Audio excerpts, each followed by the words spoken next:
नमस्कार, बहुत स्वागत है आपका। भारत एक्सप्रेस देख रहे हैं आप, आपके साथ मैं हूं प्रीति पांडे।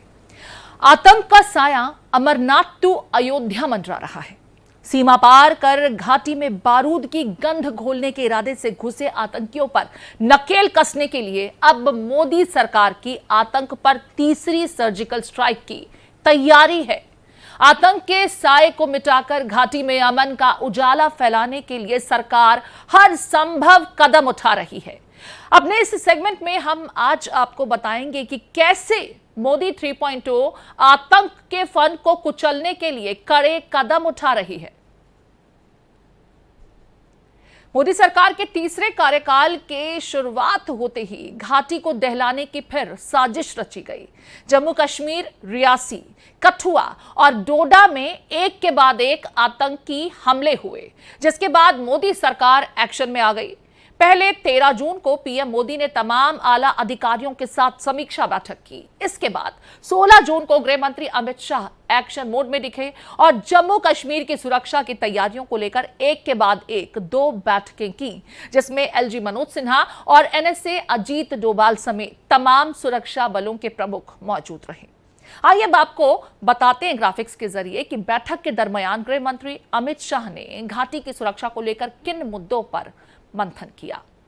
तो जैसा कि आपको ज्ञात है कि मोदी सरकार 3.0 के जैसे ही अस्तित्व में आने के बाद आतंकी बौखला गए। उन्होंने घाटी को दहलाने की कोशिश शुरू की। जम्मू कश्मीर की सुरक्षा के लिए गृह मंत्री अमित शाह ने 2 बैठकें की। इस बैठक में क्या मुद्दे रहे, आपको बताते हैं। तो देखिए, जो पहली बैठक हुई वो 11 बजे से लेकर 2 बजे तक 16 तारीख को हुई। जम्मू कश्मीर की आंतरिक सुरक्षा, आतंक के खिलाफ ऑपरेशन, टेरर फंडिंग रोकने पर मंथन, एलओसी पर घुसपैठ पर रोक, राजमार्गों को किस तरीके से अतिरिक्त तमाम तैयारियों के साथ सुरक्षित किया जाए, ये तमाम मुद्दे इस बैठक में रहे, जिस पर चर्चा की गई। क्या कुछ स्ट्रैटेजी होनी चाहिए, इस पर विस्तार से बातचीत हुई और तमाम स्थितियों की समीक्षा की गई। दूसरी बैठक जो थी, अब उसके बारे में भी आपको बता देते हैं। दूसरी बैठक 2 बजे से 4 बजे तक हुई। इस दूसरी बैठक में अमरनाथ यात्रा की सुरक्षा पर चर्चा हुई। 60,000 जवानों की तैनाती होगी, यह तय किया गया। आपको बता दें, 29 जून से 19 अगस्त तक अमरनाथ की यात्रा रहेगी। दोनों रास्तों पर बालटाल और पहलगाम की सुरक्षा की समीक्षा की गई और ड्रोन के जरिए चप्पे चप्पे की निगरानी पल पल की जाएगी। ये इस बैठक में तय हुआ और इसे इंश्योर किया जाएगा। इस बात के तमाम इंस्ट्रक्शंस दिए गए। तो देखिए किस तरीके से अब दहशतगर्दों पर नकेल कसने के लिए, उनसे निपटने के लिए तैयारियां की जाए, स्ट्रैटेजी क्या रहे, इसको लेकर के इस बैठक में चर्चा हुई। जम्मू कश्मीर में दहशतगर्दों ने किस तरह दहशत फैलाने की कोशिश की, उसकी बानगी भी आपको दिखाते हैं कुछ तस्वीरों के जरिए। इस वक्त आप अपनी टीवी स्क्रीन पर 3 तस्वीरें देख रहे हैं। जो पहली तस्वीर है वो आतंकियों के नापाक इरादों को बयान कर रही है। पहली तस्वीर 9 जून की है, जब जम्मू कश्मीर के रियासी में श्रद्धालुओं से भरी बस पर आतंकियों ने अंधाधुंध फायरिंग कर दी। ड्राइवर को गोली लगी, बस खाई में जा गिरी। इस दरमियान बस पर ताबड़तोड़ गोलियां होने की वजह से 10 लोगों की मौत हुई, कई जख्मी हुए। खाई में गिरने की वजह से डैमेज ज्यादा हुआ। अब आपको दूसरी तस्वीर दिखाते हैं। आतंकियों ने दूसरे हमले को 11 जून की रात करीब 8 बजे कठुआ में अंजाम दिया। आतंकियों ने आम लोगों को टारगेट बनाया। हीरानगर सेक्टर में सैदा सुखल गांव में आतंकियों ने एक घर से पीने के लिए पानी मांगा, लेकिन ग्रामीणों को जब ये लोग कुछ संदिग्ध प्रतीत हुए तो उन्होंने सुरक्षा बलों को इत्तला कर दी। आतंकियों ने इस पर ग्रेनेड से हमला कर दिया। जवाबी कार्रवाई में सेना ने 2 आतंकियों को मार भी गिराया। सेना ने इनके कब्जे से बड़ी मात्रा में गोला बारूद असलहा बरामद किया। थोड़ा आगे बढ़ते हैं, 11 जून का जिक्र कर लेते हैं, जब उसी रात 11 जून की रात को ही तीसरी घटना पेश आई। आतंकियों ने डोडा छतरनाल चेकपोस्ट पर सुरक्षा बलों को टारगेट किया। तो देखिए किस तरीके से मोदी 3.0 के अस्तित्व में आते ही, उनकी सरकार के अस्तित्व में आते ही आतंकी बौखला गए हैं और घाटी के माहौल को एक बार फिर से दहशत के साए में तब्दील करना चाहते हैं। अब आपको ग्राफिक्स की मदद से बताते हैं कि किस तरह आतंकियों ने घाटी को दहलाने की कोशिश की। तस्वीरें हम आपको लगातार दिखा भी रहे हैं। 12 जून नौशेरा में संदिग्ध दिखाई दिए। सुरक्षा बल अलर्ट, सर्च ऑपरेशन जारी रखा गया। इससे पहले 11 जून का भी जिक्र कर लेते हैं, जब भद्रवाह में आरआर चेक पोस्ट पर फायरिंग आतंकियों द्वारा की गई। इसमें 5 जवान जख्मी हुए, एक एसपीओ भी जख्मी हुआ। 11 जून को हीरानगर में ग्रामीणों पर फायरिंग की गई आतंकियों द्वारा। डीआईजी एसएसपी पर हैंड ग्रेनेड अटैक तक किया गया इनके द्वारा। इससे पहले 9 जून रियासी में श्रद्धालुओं की बस पर 20 से 30 राउंड फायरिंग की गई थी। इसमें 10 लोगों की मौत हुई। तो किस तरीके से आतंकी घाटी को दहशत के साए में तब्दील करने पर आमदा हैं और हमारी एजेंसीज उसको लेकर क्या कुछ कर रही हैं। क्या एक बार फिर से सर्जिकल स्ट्राइक होने जा रही है? 3.0 सर्जिकल स्ट्राइक हो सकती है क्या? इसी को लेकर के विस्तार से हम बातचीत कर रहे हैं। तो घाटी को दहलाने की साजिश को लेकर जम्मू कश्मीर के डीजीपी आर स्वैन का क्या कुछ कहना है, सुन लेते हैं। सारे के सारा जो चैलेंज है पार से आ रहा है, उनको काफी धक्का कश्मीर में पहुंचा है। तो अब वो जो जिनका धंधा पानी इससे चालू था, तो वो कैसे इतना आसानी से छोड़ देंगे। तो वो ठेकेदार बैठे हुए हैं बाहर, तो इन्होंने अपने हिसाब से इसको जिंदा रखने के लिए अपनी ठेकेदारी को जिंदा रखने के लिए भेजेंगे। अब जैसे हम देख रहे हैं कि ये तादाद में बहुत ज़्यादा नहीं है, तो चूहे की तरह हैं, तो पर है इस तरीके से कि बंदूक है और निहत्थे लोगों के सामने मतलब उनको मौका मिल जाता है। हमारी विलेज डिफेंस ग्रुप है, हमारे एसपीओज हैं, हमारे फोर्स है, हमारे सीआरपीएफ है, आर्मी है, तो ये इसके सामने कहाँ ये टिकेंगे। हमको मानना पड़ेगा इस बात का कि एक जंग हम पर थोप दिया जा रहा है। हर जंग में माने दुश्मन ने कोशिश करेगा नुकसान करने के लिए, और हमारा टैक्टिक्स और स्ट्रेटेजी रहेगी कि उसको नुकसान को कम करते हुए उनको नास्तो नाबूद कर देना है। तो आर स्वैन साहब को आप सुन रहे थे, जिन्होंने सीधे तौर पर कहा कि जानबूझकर हम पर यह स्थिति थोपने की कोशिश की जा रही है और पाक प्रायोजित यह आतंकवाद है, ये समझ में साफ साफ आता है। हालांकि गृह मंत्री अमित शाह की दो टूक है कि घाटी में आतंकवाद को फिर से पनपने के लिए आपको और सजग रहना है, मुस्तैद रहना है, कमर कस के तैयार रहना है और आतंकवाद पर नकेल कस के रहना है। अब आपको जैसा कि हमने शुरुआत में भी बताया कि जहां कटरा से पहले रियासी में आतंकी हमला हुआ, अमरनाथ की यात्रा शुरू होने जा रही है और उस पर भी आतंकी हमला खतरा रहा है। आइए अब आपको बताते हैं कि आतंकी साए में अमरनाथ यात्रा किस तरीके से है। दरअसल बालटाल और पहलगाम जो है, ये 2 की पॉइंट हैं अमरनाथ यात्रा के लिए। लिहाजा अर्धसैनिक बलों की यहाँ 500 कंपनियों की तैनाती रहेगी, जिनकी निगरानी में ये यात्रा होगी। हर तीर्थयात्री को RFID कार्ड मिलेगा। आपको बता दें, RFID कार्ड की मदद से आप जिस भी व्हीकल के थ्रू होकर के गुजर रहे हैं, बैरियर्स लगाए जाएंगे ताकि कोई भी संदिग्ध इसमें दाखिल ना हो सके। जिन जिनको RFID कार्ड दिया जाएगा, सबसे बड़ी बात तो ये कि उनकी पहले से तमाम बैकग्राउंड जो हैं वो चेक हो जाएंगे और कोशिश यही रहेगी कि कोई भी स्थानीय लोगों की मदद से उसमें बीच में घुस ना जाए और अपने नापाक मंसूबों को पूरा ना कर सके।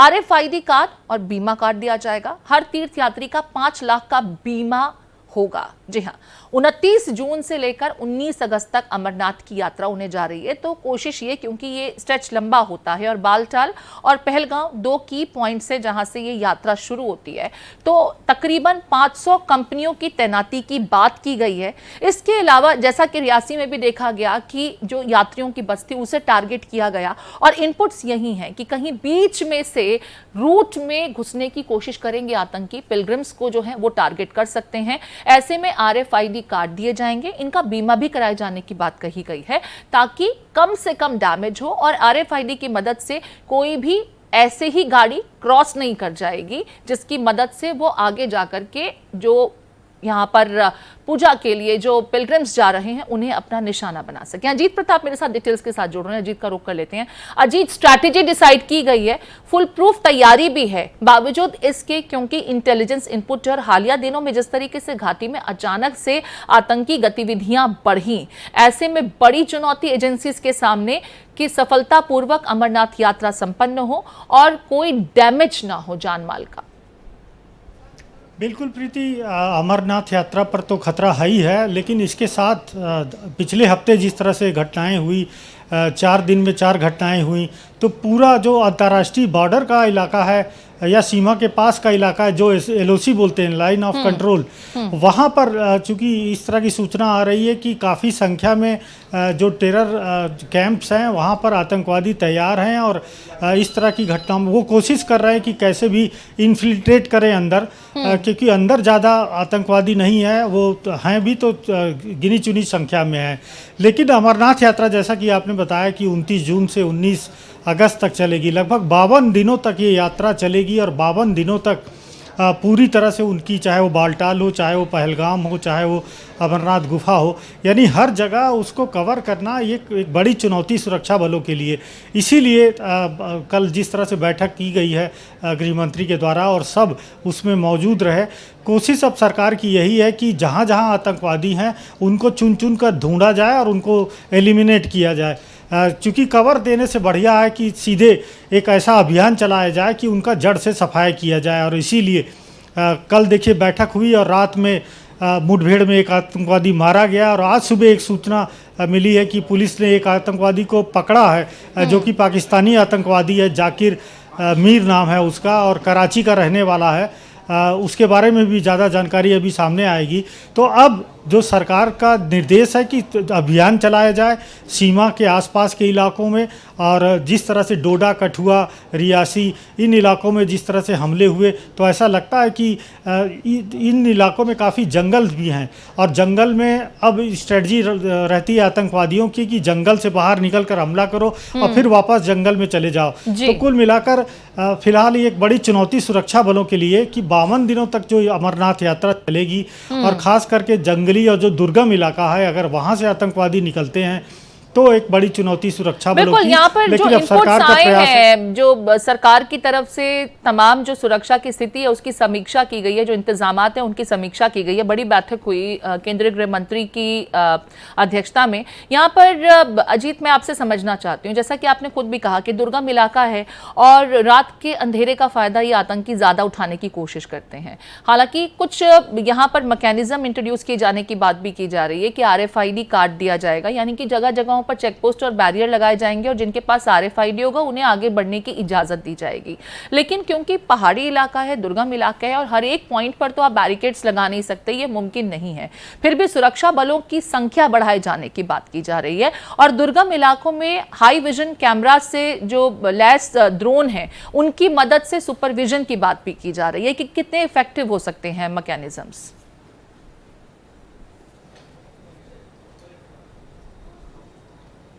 अजीत, आप तक मेरी आवाज आ रही है? बिल्कुल प्रीति जी।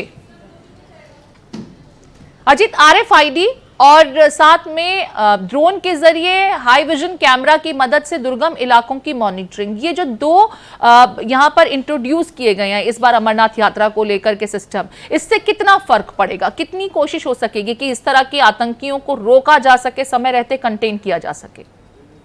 बिल्कुल, देखिए आतंकियों का दरअसल जो इनका जो जिस तरह से ट्रेनिंग होती है और जिस तरह से इनको आत्मघाती बनाया जाता है, तो उनको मरने का डर नहीं होता है। तो ऐसे में एक बड़ा खतरा रहता है कि कैसी भी स्थिति फुल प्रूफ भी हो जाए तब भी वो कोशिश करते हैं कि हम भीड़ में चले जाएं और अपने आप को ब्लास्ट कर दें और इस तरह से।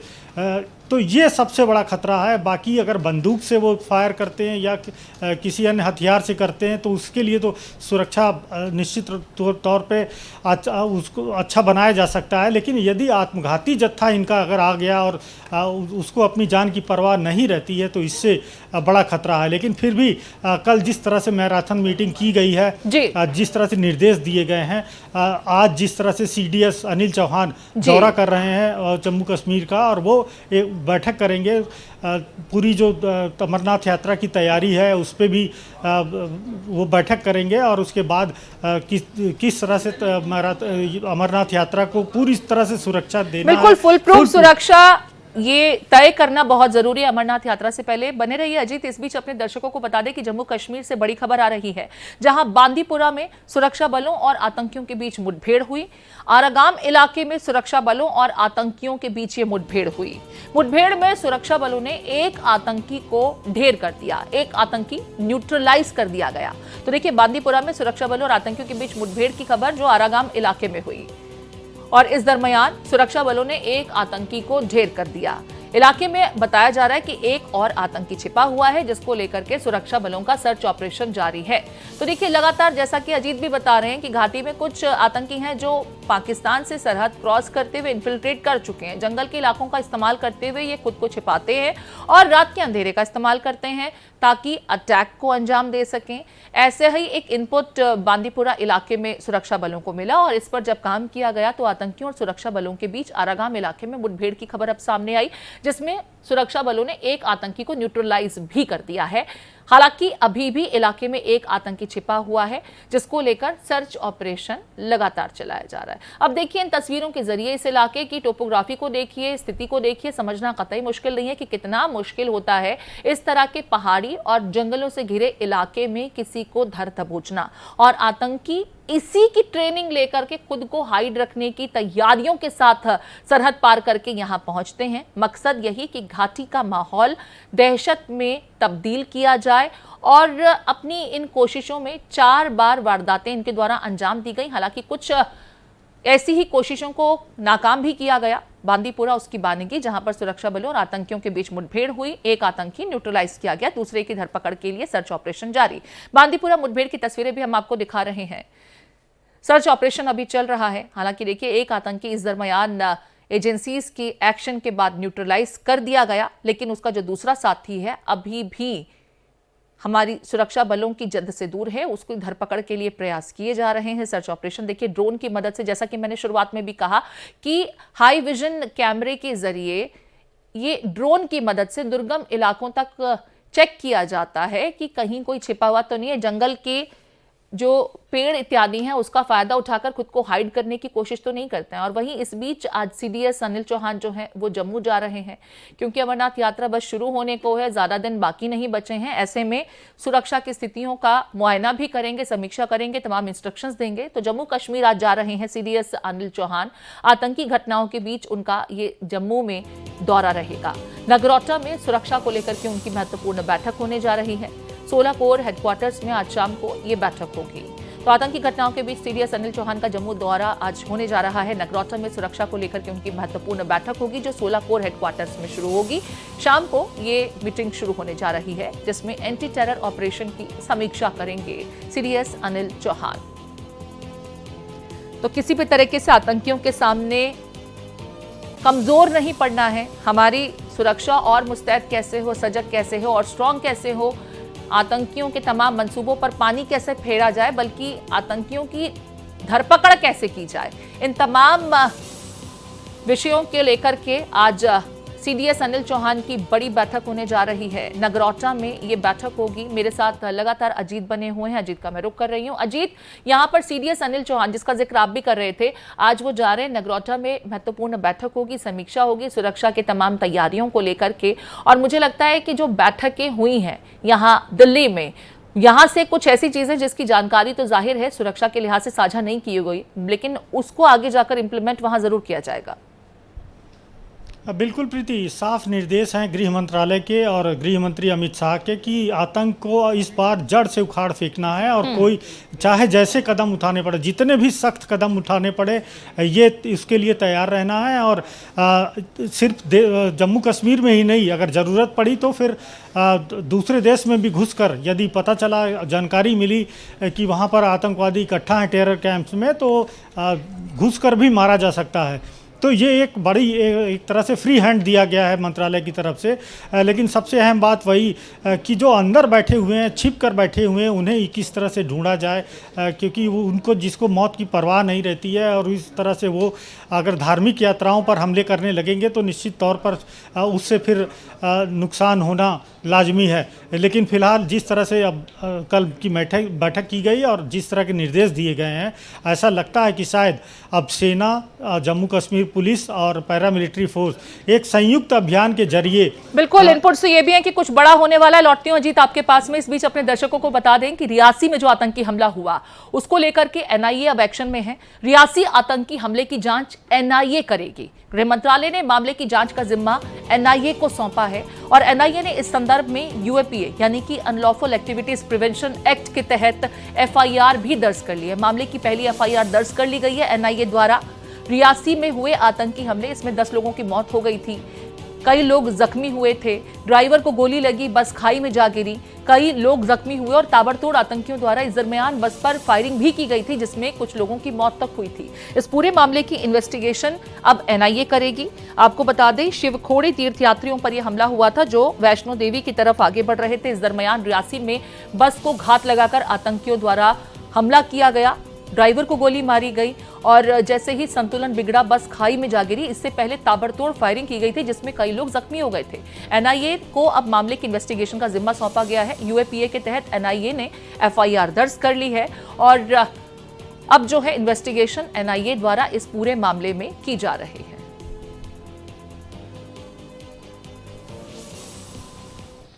तो आतंकियों द्वारा श्रद्धालुओं को टारगेट किया जा रहा है। घाटी में टेरर के लिहाज से ये बड़ी घटना है क्योंकि अब तक आतंकी बीते कुछ समय से घाटी के माहौल को तनावपूर्ण उनकी तरफ से नहीं बनाया जा रहा था, ना इस तरह की कोई एक्शन या एक्टिविटी देखने को मिल रही थी। लेकिन अचानक से मोदी सरकार 3.0 के अस्तित्व में आते ही आतंकी कुछ इस तरह बौखलाए कि उन्होंने दहशत फैलाने के लिए चुना किसे, श्रद्धालुओं को जो वैष्णो देवी की यात्रा के लिए जा रहे थे, लेकिन उन्हें टारगेट पर रखते हुए उन पर हमला किया गया।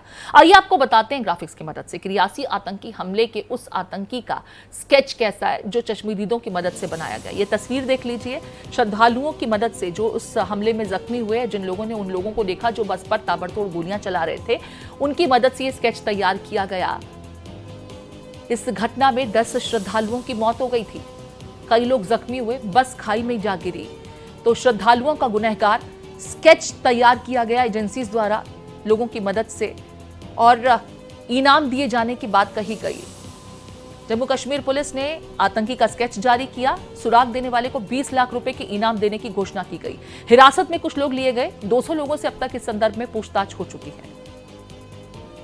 तो वैष्णो देवी श्रद्धालुओं के गुनहगारों को लेकर के जम्मू कश्मीर लगातार इन्वेस्टिगेशन कर रही है। आतंकियों का स्केच जारी किया गया और 20 लाख रुपए इनाम दिए जाने की बात कही गई, जो भी इस संदर्भ में सुराग देगा। जम्मू कश्मीर के हंदवाड़ा से बड़ी खबर। हंदवाड़ा में सुरक्षा बलों की बड़ी कार्रवाई देखने को मिली है, जहां हिजबुल मुजाहिदीन के आतंकी को गिरफ्तार किया गया है। तो देखिए, लगातार ऑपरेशन क्लीन और आतंकियों को न्यूट्रलाइज करने के लिहाज से एक्शन में हमारी एजेंसीज। गृह मंत्री अमित शाह ने वैसे भी कहा है कि आतंकवाद को समर्थन करने वालों के खिलाफ कड़ी कार्रवाई होनी चाहिए। घाटी के माहौल को तनावपूर्ण नहीं बनने देना है, दहशत के साए में फिर तब्दील नहीं होने देना है और हर संभव कोशिश की जाएगी। अब ऐसे में हंदवाड़ा से बड़ी कार्रवाई की खबर सामने आ रही है, जहां हिजबुल मुजाहिदीन के आतंकी को गिरफ्तार किया गया है। आतंकी के पास से गोला बारूद बरामद हुआ है। जाकिर हामिद मीर इसका नाम बताया जा रहा है। आतंकी की पहचान जाकिर हामिद मीर के रूप में हुई है, जिसके पास से गोला बारूद इत्यादि बरामद हुआ है। आतंक का सामान मिला है। आतंकी के साथ इस वक्त इन्वेस्टिगेशन हमारी एजेंसीज कर रही हैं। तो देखिए, इस आतंकी के पकड़े जाने के बाद हंदवाड़ा के एसएसपी दाऊद अयूब का स्टेटमेंट सामने आया है, सुन लेते हैं। कल हमें खबर मिली है कि एक टेररिस्ट है जिसके पास वेपन्स है और वो किसी ताक में बैठा हुआ है कि वो कोई टेरर इंसिडेंट कर लेगा। इस सिलसिले में इंफॉर्मेशन मिलने के बाद हमने आर्मी के साथ 30 आरआर के साथ पुलिस ने और बाकी एसएफ के साथ हम लोग ऑपरेशन लॉन्च कर लिया। ऑपरेशन में हमने जब बंदे को आइडेंटिफाई हो गया कि बंदा कौन है, उससे वेपन्स भी सीज किए। वेपन्स उसके एक चाइनीज पिस्टल है, एक ग्रेनेड और एम्प्टी ये 2 मैगजीन पिस्टल के है। ठीक है, तो यहाँ पर एक आतंकी को गिरफ्तार किया गया है जिसके पास से गोला बारूद बरामद हुआ है। मैं फिर से अजीत का रुख कर रही हूँ। अजीत, एक आतंकी और पकड़ा गया। लगातार एक्शन में हमारी एजेंसीज भी दिखाई दे रही हैं और केंद्र की तरफ से साफ कर दिया गया है, चाहे कुछ भी हो, घाटी का माहौल एक बार फिर से दहशत के साए में तब्दील नहीं होना चाहिए और साथ ही साथ जो तीर्थयात्री हैं उन्हें सुरक्षित माहौल मिलना चाहिए। इसे इंश्योर किया जाना एजेंसीज की सबसे पहली प्राथमिकता हो।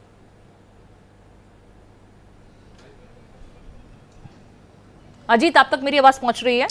हाँ प्रीति, कुछ थोड़ा सा डिस्टर्ब लग रहा है, लेकिन शायद आ रही। फिर से सवाल कीजिए। अजीत, गृह मंत्रालय की तरफ से स्पष्ट निर्देश दिए गए हैं कि जो भी तीर्थयात्री हैं, सुरक्षित माहौल उन्हें प्रदान किया जाए और बहुस्तरीय सुरक्षा के इंतजाम किए जाएं। खासकर अमरनाथ की यात्रा को लेकर के बेस कैंप तक जो रूट है उससे फुल्ली प्रूफ किसी भी तरह के अटैक से बचाने के लिए जो इंतजाम हो सकते हैं वो किए जाएं और यात्रियों को सुरक्षा सुनिश्चित की जाए।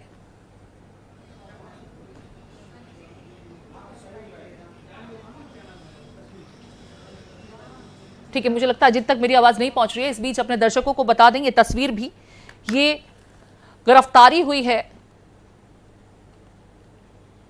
हंदवाड़ा से गिरफ्तारी की गई है। हिजबुल मुजाहिदीन का आतंकी है जिसे जम्मू कश्मीर के हंदवाड़ा से सुरक्षा बलों ने बड़ी कार्रवाई के बाद गिरफ्तार किया है। गिरफ्तार आतंकी से सेना की पूछताछ जारी है। इस बीच जैसा कि हमने लगातार बताया कि गृह मंत्रालय भी लगातार जम्मू कश्मीर की स्थिति को लेकर के संजीदा है। बैठकों का दौर चला और सीडीएस आज खुद जम्मू का दौरा कर रहे हैं, जहां पर तमाम एजेंसीज को इंस्ट्रक्शंस दिए जाएंगे कि किस तरीके से आतंकवाद को घाटी में दोबारा पनपने नहीं देना है। आतंकियों की नकेल के लिए हर संभव एक्शन लिया जा रहा है और उसी की बानगी यहां पर हंदवाड़ा में देखने को मिली, जहां पर एक आतंकी पकड़ा गया है जिसके कब्जे से बड़ी तादाद में असलहा, गोला बारूद इत्यादि बरामद हुआ है। लगातार कोशिश यही कि घाटी के माहौल को शांतिपूर्ण बनाए रखा जाए। अमरनाथ यात्रा सामने बड़ी चुनौती जरूर है, लेकिन हमारी एजेंसीज कमर कस के तैयार हैं। हमारी इस खास पेशकश में इतना ही। देश और दुनिया से जुड़ी हर अपडेट के लिए आप चलते रहिए भारत एक्सप्रेस के साथ।